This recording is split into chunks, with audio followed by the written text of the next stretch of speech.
ALH voice کے معزز دوستو السلام علیکم۔ دوستو رزق ایک ایسی نعمت ہے جس کی تقسیم کا اختیار اور ذمہ مالک کائنات نے اپنے پاس رکھا ہے۔ کوئی شک نہیں کہ وہ ہر انسان کو طیب و طاہر اور پاک رزق عطا فرماتا ہے اور اس رزق میں اضافہ و فراخی کے مواقع بھی بخشتا ہے، مگر اکثر انسانوں کی فطرت ہے کہ وہ یہ بھول جاتے ہیں کہ رزق کا وعدہ رب تعالیٰ کی ذات نے کر رکھا ہے، لہٰذا وہ ہماری قسمت میں لکھا گیا دانہ پانی تقدیر کے مطابق ضرور عطا فرماتا ہے۔ تاہم کچھ لوگ توکل اور یقین کی کمی کا شکار ہو کر قبل از وقت ضرورت سے زیادہ طلب کرتے یا لالچ کا شکار ہو کر بعض اوقات ناجائز و حرام ذرائع کا استعمال سے اپنے حلال کا رزق بھی کھو دیتے ہیں۔ دوستو اللہ تعالیٰ اور اس کے حبیب صلی اللہ علیہ وسلم نے ہمیں رزق حلال کی طلب، کمانے کا طریقہ، تجارت اور کاروبار کے مکمل اصول سکھائے اور بتائے ہیں۔ یہ اٹل حقیقت ہے کہ جب تک ہم اسلامی حدود اور شرعی تعلیمات کے مطابق ملازمت، کاروبار اور تجارت کرتے ہیں تب تک سب کچھ ٹھیک رہتا ہے۔ جب ہم شرعی حدود سے تجاوز اور احکام الہی کی خلاف ورزی کے مرتکب ہوتے ہیں تو رزق میں سے برکت اٹھنا شروع ہو جاتی ہے اور یوں بڑی بڑی فیکٹریوں اور کارخانوں کے مالک بھی بھکاری بن جایا کرتے ہیں۔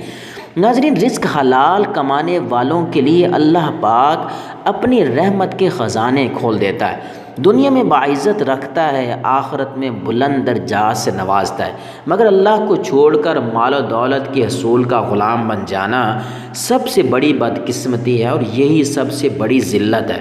ناظرین، اکثر دیکھا گیا ہے کہ ہم رازق کو بھول جاتے ہیں اور رزق کے پیچھے لگ جاتے ہیں۔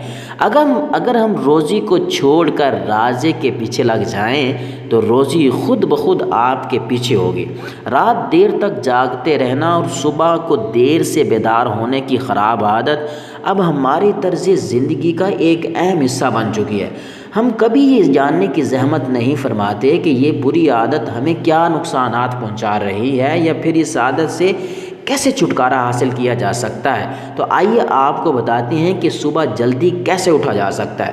ناظرین، اگر آپ صبح جلدی اٹھنا چاہتے ہیں تو آپ کو رات کو جلدی سونا ہوگا تاکہ آپ کی نیند پوری ہو اور آپ صبح جلدی اٹھ سکیں۔ ظاہر سی بات ہے کہ اگر آپ رات کو دیر سے سوئیں گے تو صبح دیر سے ہی اٹھیں گے، اور اگر رات کو جلد سو جائیں گے تو صبح جلد بیدار ہو جائیں گے۔ دوستو 4 سے 5 دن آپ کو مشکل ہو سکتی ہے، لیکن جیسے ہی آپ کو عادت ہو جائے گی تو آپ رات کو جلدی سو جایا کریں گے اور صبح جلدی اٹھ کر نماز ادا کریں گے۔ دوستو آج ہم آپ کو 2 ایسی چیزیں بتا رہے ہیں جس کے بارے میں نبی پاک صلی اللہ علیہ وسلم نے ارشاد فرمایا کہ جس گھر کے دروازے رشتہ داروں کے لیے بند ہو جائیں اور جس گھر میں رات دیر تک جاگنے اور صبح دیر سے اٹھنے کا رواج پیدا ہو جائے تو وہاں رزق کی تنگی اور بے برکتی کو کوئی نہیں روک سکتا۔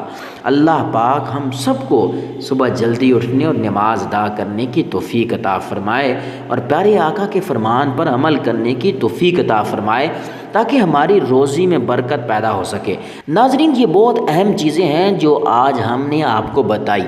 جس گھر کے دروازے رشتہ داروں کے لیے بند ہو جائیں اور جس گھر میں رات دیر تک جاگنے اور صبح دیر سے اٹھنے کا رواج پیدا ہو جائے تو وہاں رزق کی تنگی اور بے برکتی کو کوئی نہیں روک سکتا۔ ناظرین، یہ بہت اہم معلومات ہیں جو ہمارے نبی پاک صلی اللہ علیہ وسلم نے ہمیں بتائی ہیں۔ اللہ پاک سے دعا ہے کہ اللہ تبارک و تعالی ہمیں صبح جلدی اٹھنے اور 5 وقت نماز پڑھنے کی توفیق عطا فرمائے۔ جو لوگ رزق کی خاطر راتوں کو جاگتے ہیں اور دن کو لیٹ اٹھتے ہیں ان کو چاہیے کہ وہ اگر رزق میں برکت چاہتے ہیں تو رات کو جلدی سو جایا کریں اور صبح جلدی اٹھ کر نماز ادا کیا کریں۔ اللہ پاک سے دعا ہے کہ اللہ تبارک و تعالی ہمیں ان تمام چیزوں پر عمل کرنے کی توفیق عطا فرمائے۔ آمین ثم آمین۔